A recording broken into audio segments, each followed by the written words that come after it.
ভূমিকা রাখছে। আগামী দিনে দাঁড়িপাল্লাকে তারা সমর্থন দেওয়ার অঙ্গীকার করেছে। আমাদের এই জনপ্রিয়তায় ঈর্ষান্বিত হয়ে আপনি আপনার এই সন্ত্রাসী নেতা কর্মীদেরকে মা বোনদের উপর লেলিয়ে দিয়েছে। যদি তাই নাই হয় তাহলে লক্ষ্মীপুর 3 আসনের মধ্যে 16টি জায়গায় এই পর্যন্ত মা বোনদের প্রোগ্রামে তারা হামলা করেছে। আমরা খুব পরিষ্কারভাবে বিএনপিকে বলতে চাই, আপনাদের এই ধরনের নেতা কর্মীদেরকে যদি না থামান, আমরা ঘোষণা দিচ্ছি জামাত শিবিরের কর্মীরা বসে থাকবে না।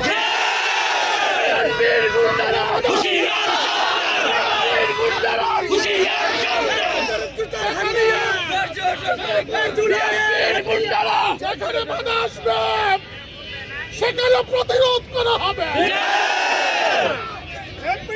আমাদেরকে আন্দোলন থেকে সাবধান করে বলছে, আর যদি কোথাও আমরা দেখি, আমি নেতা কর্মীদের উদ্দেশ্যে বলতে চাই, প্রত্যেকটা ওয়ার্ডে ওয়ার্ডে আপনারা অবস্থান নেন।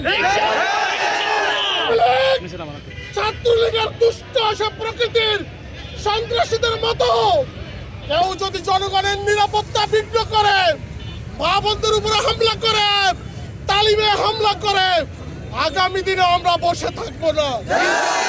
আমি আপনাদেরকে আশ্বস্ত করছি, প্রশাসন আমাদেরকে বলেছেন তারা আইনগত ব্যবস্থা গ্রহণ করবে।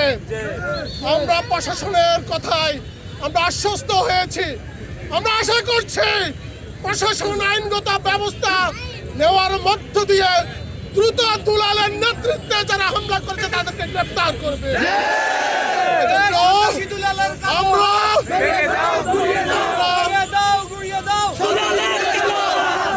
আমরা ধৈর্যের সাথে পরিস্থিতি মোকাবেলা করে আগামী দিনের নির্বাচনী কার্যক্রম আমরা চালিয়ে যাব।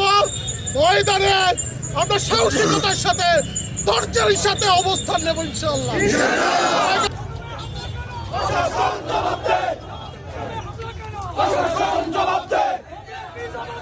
হুঁশিয়ার সরকার